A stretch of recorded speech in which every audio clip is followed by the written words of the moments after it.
أعوذ بالله من الشيطان الرجيم وكذلك جعلنا لكل نبي عدوا شياطين الإنس والجن يوحي بعضهم إلى بعض زخرف القول غرورا ولو شاء ربك ما فعلوه فذرهم وما يفترون وكذلك جعلنا لكل نبي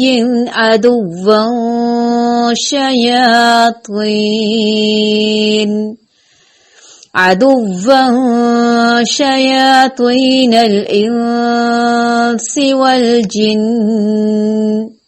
يوحي بعضهم إلى بعض زخرف القول غرورا ولو شاء ربك ما فعلوه فذرهم وما يفترون وَكَذَلِكَ اور اسی طرح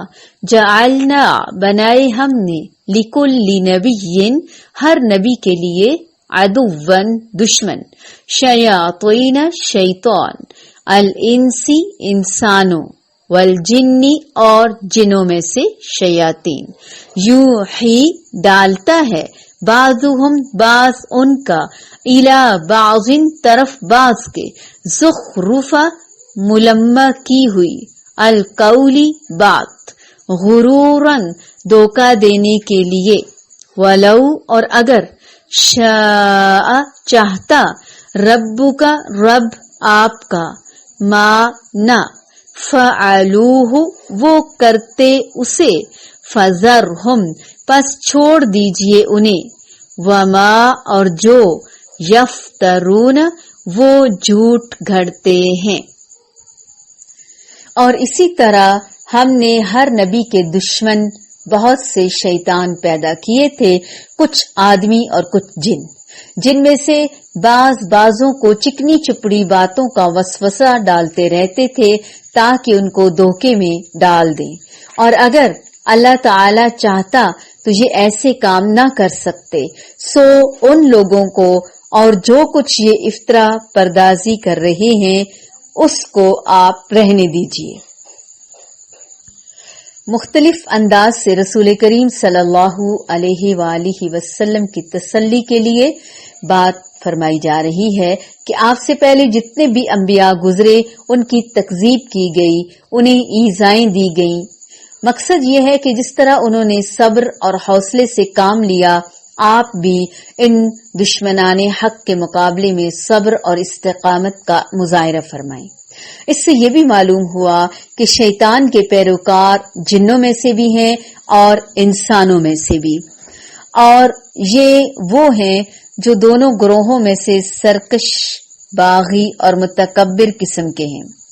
وحیٌ خفیہ بات کو کہتے ہیں، یعنی انسانوں اور جنوں کو گمراہ کرنے کے لیے ایک دوسرے کو چال بازیاں اور حیلے سکھاتے ہیں تاکہ لوگوں کو دھوکے اور فریب میں مبتلا کر سکیں. یہ بات عام مشاہدے میں بھی آئی ہے کہ شیطانی کاموں میں لوگ ایک دوسرے کے ساتھ خوب بڑھ چڑھ کر تعاون کرتے ہیں، جس کی وجہ سے برائی بہت جلد فروغ پا جاتی ہے. یعنی اللہ تعالیٰ تو ان شیطانی ہتھ کنڈوں کو ناکام بنانے پر قادر ہے، لیکن وہ بالجبر ایسا نہیں کرے گا، کیونکہ ایسا کرنا اس کے نظام اور اصول کے خلاف ہے جو اس نے اپنی مشیت کے تحت اختیار کیا ہے، جس کی حکمتیں وہ بہتر جانتا ہے. شیطانی وساوس کا شکار وہی لوگ ہوتے ہیں اور وہی اسے پسند کرتے ہیں اور اس کے مطابق عمل کرتے ہیں جو آخرت پر یقین نہیں رکھتے. اور یہ حقیقت ہے کہ جس حساب سے لوگوں کے اندر عقیدہ آخرت کے بارے میں ذوف پیدا ہو رہا ہے، اسی حساب سے لوگ شیطانی جال میں پھنس رہے ہیں۔ ایک اور وجہ انسان کے حق کو حق نہ دیکھنے کی اس کے دوست، اس کے ساتھی اور اس کی کمپنی، کیونکہ وہ انسان کو چیزوں کے اصل رخ سے دیکھتے نہیں، وہ اس کے نقطۂ نظر میں تبدیلی لے آتے ہیں، اصل رخ سے نہیں دیکھتے اور اصل نقطۂ نظر میں بھی تبدیلی لے آتے ہیں۔ اور شیطان تو ہمیشہ انسان کے ساتھ ہے، وہ کیا چاہتا ہے کہ انسان کبھی بھی کسی چیز کو صحیح رخ سے نہ دیکھ پائے،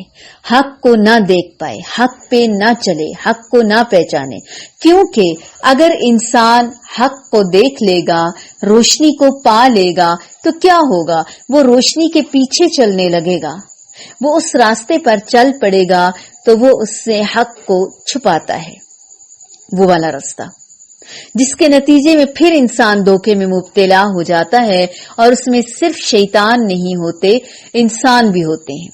بعض انسانوں میں سے دوستوں کے روپ میں انسان کو بھٹکانے کا کام کرتے ہیں، اور اللہ سبحانہ و تعالی نے اپنی خاص حکمت کے تحت ان کو مہلت دے رکھی ہے، شیاطین کو آزادی دے رکھی ہے کہ وہ انسان کو بھٹکائے۔ تو ہمیں اور بھی محتاط ہونے کی ضرورت ہے کہ کوئی بھی شخص جو مجھے کوئی کام کرنے کا کہہ رہا ہے تو بھلا اس کی کیا دلیل ہے؟ کیا یہ بات قرآن و سنت سے ثابت ہے یا یہ محض اپنی خواہش نفس سے بول رہا ہے؟ تو جو شخص حق چاہے گا، حق کی تلاش رکھے گا، وہ قرآن و سنت کو معیار بنائے گا، لوگوں کی باتوں کو یا اپنی خواہشات کو نہیں۔ وَلَوْ شَاءَ رَبُّكَ مَا فَعَلُوهُ، اور اگر تیرا رب چاہتا تو وہ ایسا نہ کرتے، یعنی ان کو یہ کرنے کی مہلت نہ دیتا۔ اللہ تعالیٰ کیا چاہتے ہیں؟ انسان کو اچھی طرح چھان پھٹک کے آزما کر دیکھا جائے اور یہ دیکھا جائے کہ کون واقعی جنت میں جانے کے قابل ہے۔ انسان ساری زندگی بعض اوقات ایک نیک کام کرتا ہے اور کسی شیطان کے بہکاوے میں آ کے بہک جاتا ہے اور حق کی راہ کو چھوڑ دیتا ہے، تو اس کا انجام بہت برا ہوتا ہے۔ تو اس کے لیے ساری زندگی محتاط زندگی گزارنے کی ضرورت ہے، حق کو ساتھ لے کر چلنے کی ضرورت ہے، تقوی کے ساتھ زندگی گزارنے کی ضرورت ہے، اور کبھی بھی اس رعب میں اور اس گمان میں مبتلا ہونے کی ضرورت نہیں کہ میں جو کچھ کر رہا ہوں بس بالکل ٹھیک ہے۔ اسی لیے جو شخص اپنے اندر وسعت پیدا کرے گا تو کوئی بھی شخص جب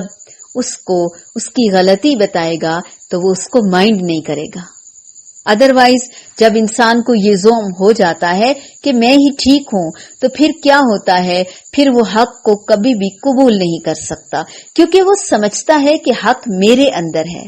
تو باہر سے آنے والے حق کو نہیں دیکھ سکتا۔